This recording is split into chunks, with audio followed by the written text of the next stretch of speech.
Hi there, I'm Alec Molina. I'm Evan Husky. I'm William Seifert. And this is 3 O'Clock Pod. Today, we are discussing two movies today that have been a hot topic.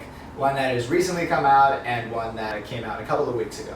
And that is the infamous debate of Marvel and DC and their movies Superman and the recently released Fantastic Four. If you're watching this video, please come in having already seen it. Now, the three of us recently saw Fantastic Four. We saw Superman on opening day. We've seen Fantastic Four on opening day. Will's the one that's the freshest. We saw it just before we shot this video, or just before we started recording this. Newbie. We have opinions and thoughts. All good. Let me say this from the get-go. We love both movies. I mean, you guys want to chip in on it? Yeah, I'll start with Fantastic Four because that's the one we just saw. It felt like Phase 1 Marvel in the sense that it's pretty self-contained. It really felt like the movie's focus was clear. It didn't have a lot of fat, which kind of leads me to my one real problem with the film, which is I felt like the beginning was a little too exposition heavy. That's like, and I'm like semi in the middle on that because like the exposition like needed because like we saw it with people who knew nothing about the Fantastic Four, no comics, no movies from the 2000s, so they went in fully and completely blind, and that exposition helped catch them up to speed in like 5-6 minutes, and they were like, oh, I'm in now. And the way they did it was very cleverly done. It's not like the Star Wars cattle carts where it just lays everything out for you. Reading. They do it in a way that incorporates you into the world of a futuristic 60s style and how it would look in a TV show 60s type setting, very family friendly but also expositional. But once they go to space, the movie becomes fantastic. You can't stop those puns, can you? No. Unbelievable. Here's the thing.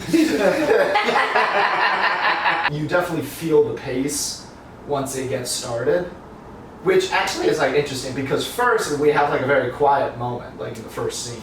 Like it's a very intimate and quiet moment. So like that's why I feel like it's like soft. Like it's not just like it's not everything gets launched out at you. That's why I actually like that a lot, the opening scene. I feel like the opening scene might be one of the better parts. Like there was a review, I forgot by who, maybe an IGN, where they're like, this movie's good when it's not a superhero movie. Right. People were kind of clowning them for like saying, what do you mean? It's a superhero movie. It's Right. Fantastic Four. But I kind of understand now that I've seen it twice what they were saying. Yeah. Because the movie is at its best when it's just the four of them bouncing off each other. The Yeah. chemistry is real, it's there. I mean, I will say, like, if you go individually, like, how was Reed portrayed, how was Sue portrayed, this was, I feel like, a more Storm-focused movie. I feel like Johnny and Sue were, like, if you were to, all four of them are the main characters, but if you were to single any of them out, I feel like Johnny and Sue were your leads. I think the good thing that this movie has going for it is its standalone ability. There is nothing else you need to watch. There's no homework, as a lot of people have been saying, that you need to cram down your throat or down your eyes to go into this movie. You can go in fully blind. It's very similar to, as you said, Phase 1 Marvel movie. Yeah. But also, it's similar to those Phase 1 Marvel movies that introduce a new character. Because you have Iron Man in Phase 1, then you had Thor. Iron Man and Thor weren't particularly connected to each other in those introductory movies. Right. So, it's basically just that, but with Fantastic Four. You don't need to come in knowing everything that's happened through Loki or anything. Yeah. You just go in, you see a family that has superpowers, and you enjoy the ride, and you can't wait to see what is in store for them next. We finally have a good Fantastic Four movie. Yeah. They've tried so many times, and they've gotten it wrong every single time, and now we finally have a good Fantastic Four. The only previous good Fantastic Four movie that we had was The Incredibles, and that's a different That's for a different conversation. You are now all aware that we really like Fantastic Four. Yep. But that brings up the debate now. Yep. The famous debate in comics. It's like gone on. It feels like it's just been there forever. Yeah. Marvel, Fantastic Four, Mm-hmm. or DC Superman. Yeah. This is the debate that we also are going to discuss, but also we want to hear your thoughts in the comments as Yeah. well. What movie did you like better, Superman or Fantastic Four? If you liked either. I've seen. If you didn't like either, please tell us why you didn't like either. I would be very interested. Why? Yeah. Superman was a breath of fresh air. That's, I think, the best way that I can wrap it up. Is it made me feel hopeful again. I said before the movie that if James Gunn had Superman save a cat from a tree, his life or my life would be his. And James Gunn had Superman save a squirrel from being squashed by a giant monster.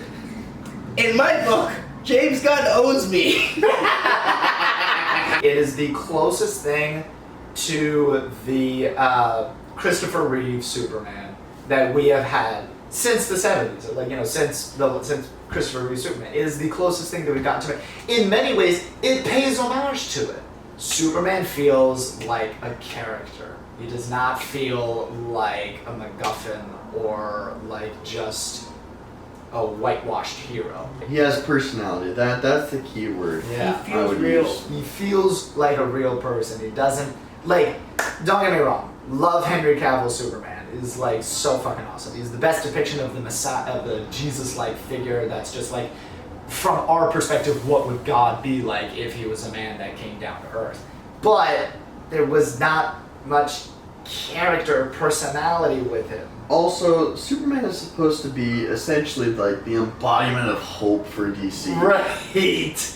So, and I think that's done very well with James Gunn's Superman. Zack Snyder did a great job, and you kind of mentioned it, of adapting what would realistically happen if someone with the power set of Superman was real. Yeah. How would humans realistically react and treat this person? Yeah.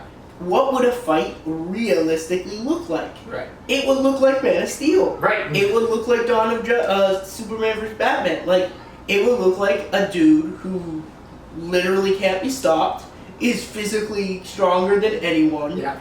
And, would destroy and buildings, destroys cities. can destroy cities without really even trying. James Gunn said, I don't want to make Superman realistic because Right. that's not who Superman is supposed to be. Yeah. Like you said, he's an embodiment of hope. He's not really supposed to be realistic. And that's why I love this movie. Is it's maybe the most successful comic book adaptation I've ever seen because it feels like a comic book. It really It feels does. like a comic book movie that It's is not cheesy. It's not cheesy. That's the thing. It's like James Gunn manages to walk the line of I'm gonna make this feel like a comic book, and it's not gonna be utterly cheesy. Yeah. So that being said, what would you say would be your favorite of the two? See, Fantastic Four see, or Superman? That's what makes this so hard because they're both so good. And my thing is that I feel like Superman is let me get this straight first. They're both good movies. We love them both. So it's impossible to compare which is better. They're- Apples and oranges. Yeah. I mean, it's impossible. And what I say is Superman feels like a good, like it's a good singular like movie because it's about one person. He's got an ensemble around him of different characters. Reminds you a lot of Iron Man. Right. The first but, Iron Man. Right. But it is his movie. Mhm. And it feels like a true, honest to God, good Superman movie. Fantastic Four feels like a good superhero movie of showing the value of a team, the value of a family, a good superhero team. So it's like the singular and the multiple, and they both do so good at showing like what they're good at. The end of the discussion is if you are already a DC fan, you're going to prefer Superman. But if you're Yeah. already a Marvel fan, you're going to prefer Fantastic Four. Or you can be like us and like both of them equally. Exactly. Yes. Because it is possible to love both, because you simply cannot place one above the other. It's You simply impossible. So, to conclude on this 3 Claw Pod today, let's wrap this up. I'm sorry that we couldn't give you a definitive answer on which one is better, but if you're still iffy on seeing these movies, I really hope that this might have persuaded you to give them a shot. Go in with an open mind and go in hopeful. Don't go in full of hate, because in this See it in world, the it's- theaters as well, Yeah. because Please do. this is It's worth it. both of these movies are movies that are made for the theater. I would say. Feel it in a theater. Feel the reverberations. Literally, when he was speaking, I felt my chair. I Yeah. was like, damn. But Superman as well. Like, Superman filled me with so much hope, which we all need in this Superman day and fills you age. with hope. Fantastic Four fills you with excitement. And love. I felt so much love. Yeah. I felt love. I felt love, and it felt good. So, please, if I'm begging, see these movies. See them before they're gone. Superman's probably going to be out for like another month. Same with Fantastic Four. It's going to be out for most of August. See it before the end of August. See both of them. If you do it back to back, I guarantee you'll be in for a fun night at the cinemas. If you're cinephiles, right? If you're loving movies you love and you've been craving some kind of good escapism and good entertainment, Watch both of these movies. watch both of them, please. They're so good. Thank you for Yeah. joining us.